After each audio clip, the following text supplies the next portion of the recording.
मौत की मार्केटिंग। भई, मैंने पहली बार देखा है कि लोग मौत की मार्केटिंग कैसे करते हैं। करीब 80 लोग तो मारे गए ट्रेनों में।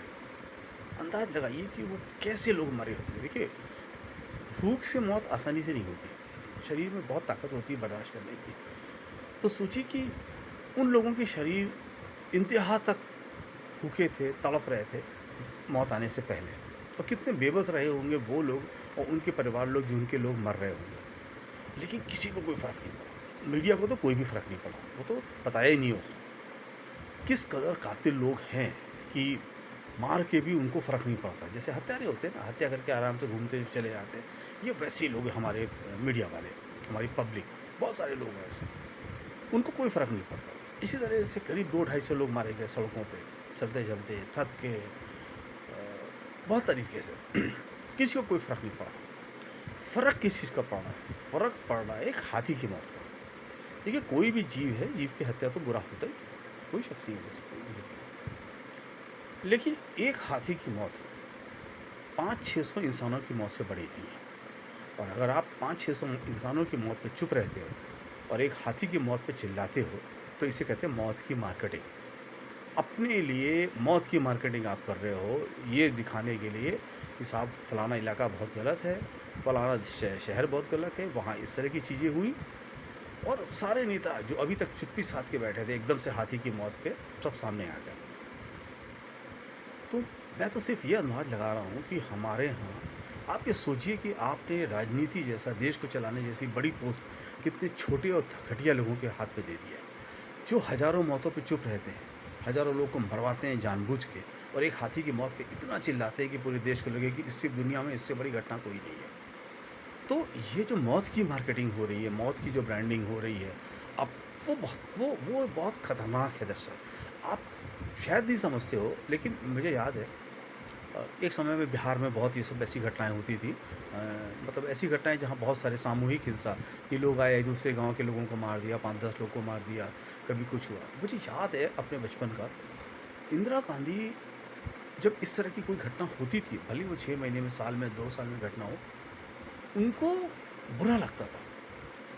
ज़्यादातर जगह पे तो वो खुद विज़िट करती थी कि इतनी बड़ी घटना हुई, हमारे 5 लोग मारे गए, 10 लोग मारे गए। हमारे हमारे लोग का मतलब हमारे समाज के लोग, हमारे देश के लोग, दुःख होता था उनको। और नहीं तो एटलीस्ट उनका मैसेज आता था, न्यूज़पेपर में वो छपती थी, उसको क्रिटिसाइज़ करती थी। यानी किसी भी आदमी की मौत होती थी तो उनको बुरा लगता था। उनको लगता था ये मेरा अपना परिवार, ये देश मेरा अपना परिवार है, इसका कोई भी आदमी मरता है तो उनको बुरा लगता था।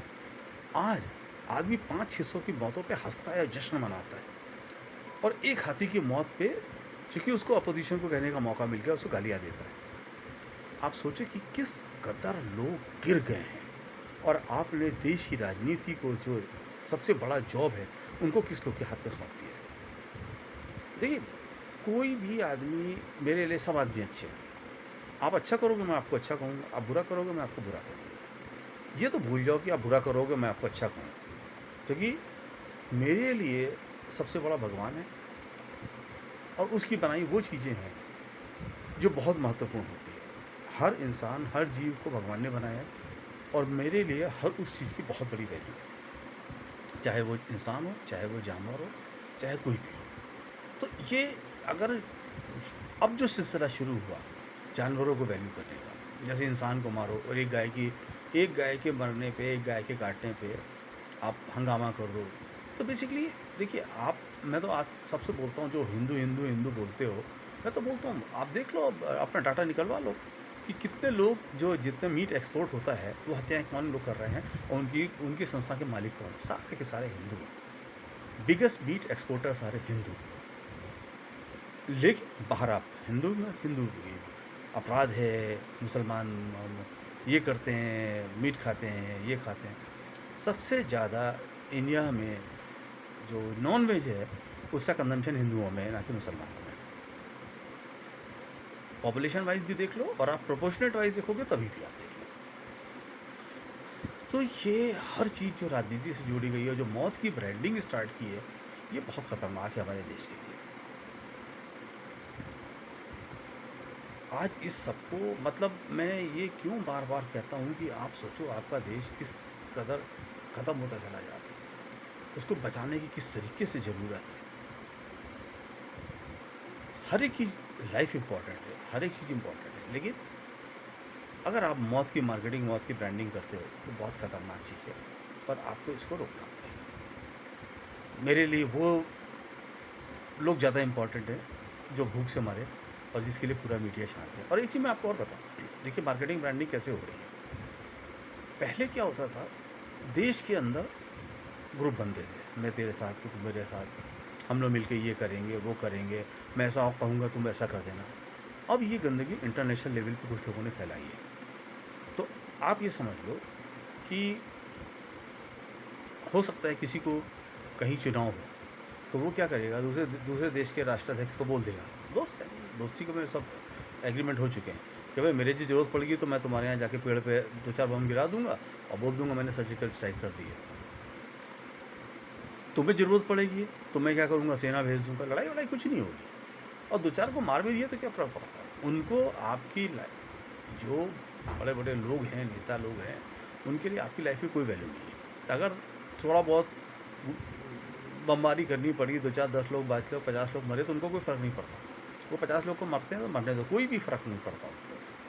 तो वो क्या होगा, वो इस तरह का काम करेंगे। अब चाइना का होगा, भाई चाइना ने सेना भेजी, फिर चुपचाप वापस ले ली। साहब अमेरिका ने हमारा साथ दिया, सब हमारी दोस्ती अमेरिका से कितनी अच्छी है, देखिए सब कितना बड़ा काम हो रहा है। अरे भाई तुम्हें पता है गोरबाचोव से दोस्ती किसने की थी? हैं? वो इंदिरा गांधी थी। रूस जिस समय अमेरिका ने पाकिस्तान के साथ मिलकर इंडिया का जीना हराम कर दिया था और पाकिस्तान को टॉप पे पहुंचा दिया था अफ़गानिस्तान की वजह से, और ख़ुद पाकिस्तान को कब्ज़े पे लेने की वजह से, उसके ऊपर पूरा कवर करने के लिए, तो उस छोटे से पाकिस्तान को आपका जीना हराम हो गया था। उस समय इंदिरा गांधी ने दोस्ती की रूस से, और रूस ने आपको हर समय का साथ दिया, 1971 का वार हो चाहे जो भी वार हो। लेकिन उस समय ये नहीं हुआ करता था कि साहब इंदिरा गांधी को चुनाव लड़ना है तो वो क्या करे, झूठ मूठ पाकिस्तान के ऊपर अटैक कर दे और बोल दे भाई चुपचाप, हमें कोई आदमी नहीं मारेंगे तुम्हारे, या 2-4 को मार भी दिया तो कोई फ़र्क नहीं पड़ता, मैं तुम्हारे पेड़ों पर बम गिरा के छोड़ाऊँगा। या अपने ही जहाज़ को उड़ा दिया और बोल दिया हमने पाकिस्तान के जहाज़ को मार दिया। कभी सोच सकते हो आग का कहाँ लेवल जा रहा है। इंडिया ने अपने ही हेलीकॉप्टर को मार गिराया, 6-7 लोग मारे गए अपने नौसेना के लोग, वायुसेना के लोग, और बोल दिया गया सामने F-16 को मार दिया, कोई F-16 नहीं गया था। तो इतना बड़ा देश को धोखे में रखा गया। तो ये चुनाव जीतने के लिए आज की डेट में लोगों के लिए चुनाव का मतलब, सत्ता का मतलब लूट है। जितने दिन हम देश में रहेंगे देश का सारा पैसा लूट सकते हैं। तो आज की डेट में कोई राजनीति नहीं कर रहा है, देश की देखभाल नहीं कर रहा है, देश की तरक्की नहीं कर रहा है। लूट, कितनी चीज़ें हम कितने समय तक रह सकते हैं, कितनी चीज़ें लूट सकते हैं। अभी देश में लूटने के लिए तो बहुत कुछ है ना। अभी तो 22-23 कंपनियां बिकी हैं, अभी बेचने के लिए हज़ारों कंपनियां और हैं। समझो कितना पैसा कमा सकते हैं आप लोग। तो इसके लिए क्या ज़रूरी है, सत्ता में बना रहना। सत्ता में बना रहने के लिए क्या ज़रूरी है कि साहब जो भी चीज़ से हम बेनिफिट उठा पाएँ, नफ़रत जितनी फैला पाएँ उतना फैलाएँ। बस यही खतरनाक है, क्योंकि हार जीत पहले भी होती थी, लोग हारते जीतते पहले भी थे, लेकिन कभी इस तरह की चीज़ों को नहीं अपनाया गया कि जिससे इंसान की जो जीवन है उसकी वैल्यू ख़त्म हो जाए। क्योंकि आज वो आपकी लाइफ की वैल्यू क्यों नहीं कर रहे हैं ना, क्योंकि उनको पता है 100-200 अगर मजदूर मारे गए, 1000-2000 भी मारे जाएँ तो कोई फ़र्क नहीं पड़ता।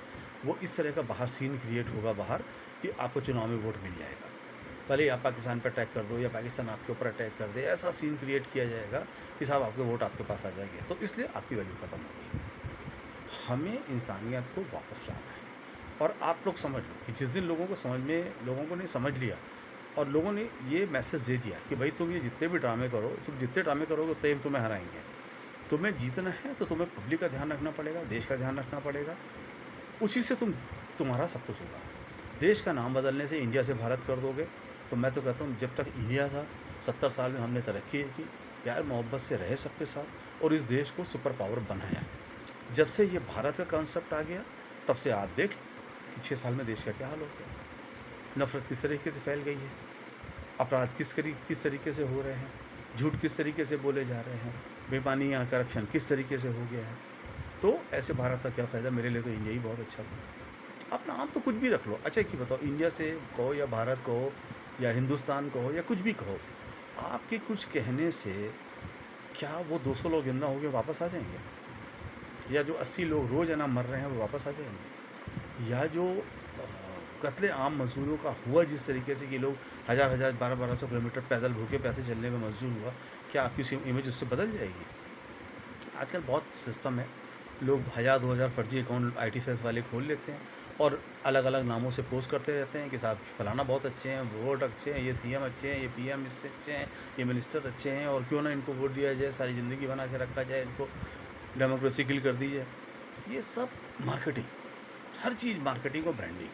मतलब टीवी पे फर्जी खबरें चलाई जा रही हैं जिसका कोई ले वो मैं आपको बताता हूँ। आज अपने बच्चों को एक चीज़ सिखाओ, जैसे पहले बच्चों को सिखाते थे बच्चे बेटा गंदे लोगों के साथ, बुरे लोगों के साथ मत रहो, लड़ने झगड़ने वालों के साथ मत रहो। आज अपने बच्चों को सिखाओ बेटा टीवी देखने वालों के साथ मत रहो, ना खुद टीवी देखो ना किसी को देखने दो। जो टीवी देखता हो तुम उसके साथ मत रहो, क्योंकि तुम टीवी देखोगे तो तुम्हारे मन में एक गंदगी का बीज जम जाएगा, नफरत का बीज जम जाएगा। तुम जो सच्चाई से इतने दूर चले जाओगे कि तुम दुनिया को, इंसान को, भारत को समझ ही नहीं पाओगे। तो अगर अपने बच्चों को अच्छा बनाना है तो उनको टीवी से दूर रखना है। टीवी समाचार से, इस मतलब टीवी का बताओ, सीरियल आपको जो देखता हूँ देखो, लेकिन समाचार से दूर रहो। ये टीवी के समाचार कोई है ही नहीं। समाचार तो आपको दिखाई नहीं जा रहे, वो उसको यूज़ किया जा रहा है आपके दिमाग में गंदगी भरने के लिए, आपके दिमाग में गलत मैसेज डालने के लिए। ये एक बहुत बड़ा गेम प्लान है।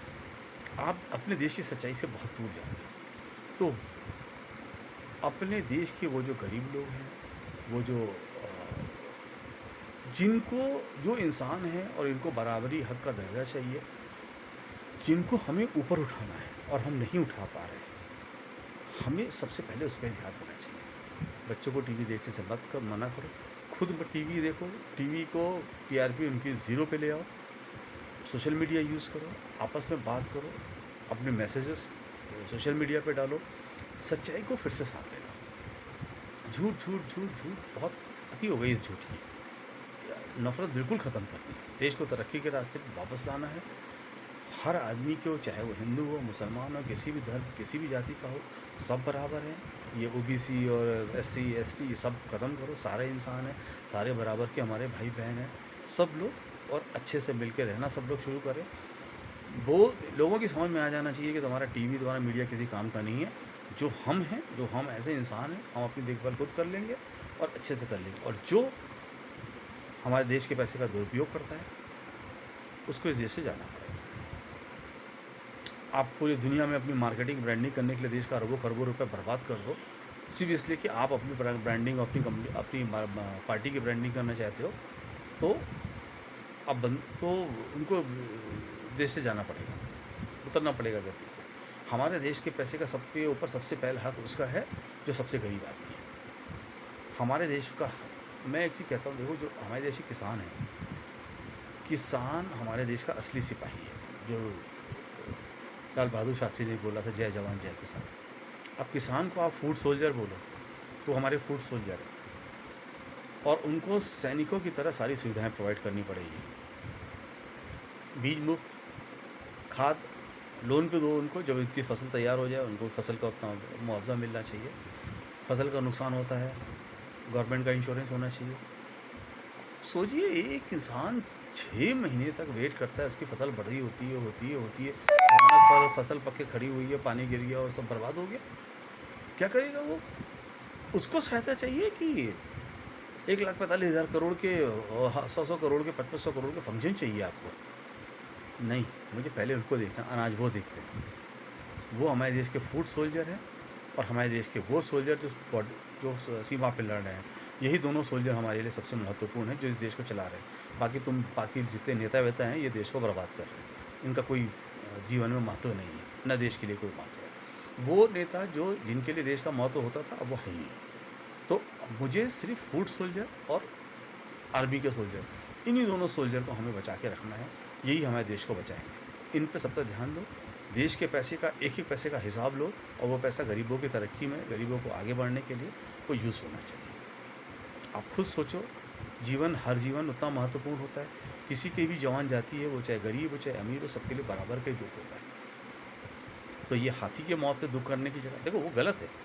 और देखो ये सिंगल अपराध तो कहीं भी होते हैं, कोई एक्सीडेंट में कुछ मारा जाता है।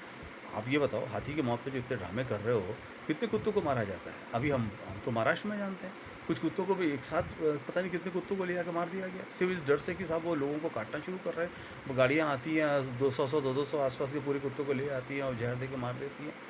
अरे तो वो ठीक है, जानवर अपनी जगह है, इंसान अपनी जगह है, दोनों ही ईश्वर के बनाए हैं, दोनों की वैल्यू उतनी है। लेकिन आप उनकी वैल्यू करो और इंसान को की जो है उसको कीड़े मकोड़ों की समझो, तरह समझो, तो वो होना नहीं चाहिए और ना होने देंगे। मेरे गरीब भाई मेरे लिए सबसे इम्पोर्टेंट है। Thank you.